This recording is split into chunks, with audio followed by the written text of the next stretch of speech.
আজকের আপনাদের সামনে দর্শন করাতে চলেছি নেপালের মহাশক্তিধর কাল ভৈরবের কথা। এখানে ভৈরব সদা জাগ্রত, ভক্তদের রক্ষা করতে আর দুষ্ট শক্তিকে ধ্বংস করতে তিনি সর্বদা উপস্থিত।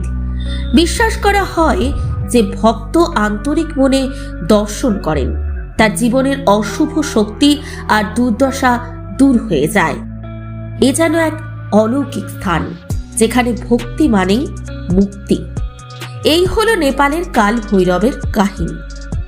কেমন লাগলো আজকের ভিডিও অবশ্যই কমেন্ট করবেন এবং ভালো লাগলে শিবপুরাণ অফিসিয়াল ইউটিউব চ্যানেলটি সাবস্ক্রাইব করুন আরও নতুন ভিডিওর জন্য।